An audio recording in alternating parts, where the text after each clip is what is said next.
Bakit ba ang mahal ng kuryente natin ngayon?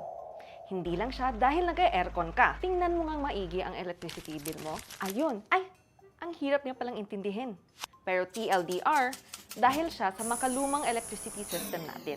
Paano nangyari yon? Let me explain. Yung kuryente natin ay nakadepende sa tatlong proseso: generation, transmission, at distribution. Isipin mo na para yung mga gulay. Tinatanim at inaani sila sa isang malayong farm. Galing doon, tinatransport sila sa isang palengke. Then, ikaw yung bumibili sa mga tindera doon. Pero, instead of roads and delivery trucks, mga power line ang nagdadala ng kuryente mula sa isang power plant to a distribution utility hanggang sa dumating siya sa bahay mo. And we call this entire system our power grid. At sa buong prosesong ito, ikaw ang nagbabayad sa bawat galaw at bawat pagtaas ng presyo. Karaniwan, ang pinakamalaking porsyento ng electricity bill mo ay galing sa generation charges o kung paano ginagawa ang kuryente. Make sense naman sana. Pero ito ang problema. Karamihan pa rin ng power plant natin ay gumagamit ng imported fossil fuels like coal as well as diesel for power plants in remote areas para makapag-generate ng kuryente. Isipin mo na parang nagpapadeliver ka ng pagkain araw-araw instead of nagluluto sa bahay.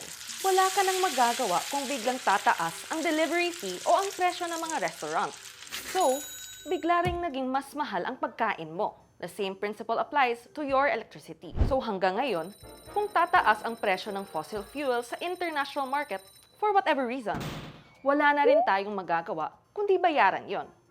For example, kung may oil crisis dahil may gulo sa Middle East o coal export ban sa Indonesia at wala namang subsidy ang government sa nadagdag na cost, di no choice tayong consumers kundi i-absorb ang increase na yon sa electricity bills natin. Tapos, tataas din ang foreign exchange rate na pambilin natin sa lahat ng fossil fuel na yan dahil sa epekto ng mga ganitong krisis sa global economy. Plus, tataas din yung mga shipping, insurance at iba pang logistical fees para makarating ang fuel na yan sa Pilipinas. Add mo pa dyan ang lahat ng additional gastos sa transmission at distribution processes, aka mga problema natin sa power lines. Dagdag mo rin yung cost ng kuryenteng nasasayang sa ganyang mga sira na tinatawag nating systems loss charge.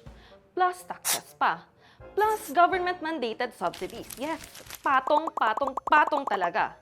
At sa electricity system natin, ikaw na consumer ang sasagot sa lahat. Kaloka, di ba? So, ito na nga ang billion-dollar question. Bakit nga ba ganyan ang power grid natin? At bakit hindi pa ito agad na sosolusyonan? Actually, may kakayahan sana tayo. Ang solusyon kasi sana sa pataas ng pataas nating electricity bills ay ang paggawa ng sarili nating kuryente. Especially through renewable energy like solar, wind, and hydro. Only ang mga energy sources na ito. So, hindi na sana tayo kailangang mag-import ng fossil fuels. Unti-unti na sanang dinedevelop ng Pilipinas ang renewable energy resources na likas naman sa ating bansa. Pero, ayon sa mga eksperto, these developments are not happening fast enough. Luma na kasi ang mga pasilidad natin. Una silang itinayo sa panahon na uso yung coal. Nakasentro pa rin ang power lines natin sa mga iilan lang na mga malalaking fossil fuel plants. And one-way lang din ang distribution natin at konti lang yung interconnection points. So mahirap pa rin i-install at mapakinabangan ang renewable energy kung hindi ready ang power lines natin para dyan. Kahit ini-expand at dinagdagan ang investment sa pag-upgrade ng mga pasilidad na yan, ang dami namang delays. Sumabagal pa ang buong modernization process kumpara sa mga pangangailangan ng Pilipinas. Kung hahayaan lang nating lumala ang mga problemang ito, magpapatong-patong lang ang gastusin natin. Lalo na at may domino effect sa pang-araw-araw na bilihin. Kung ayaw nating mangyari yan, kailangan manawagan tayo para baguhin ang electricity system natin.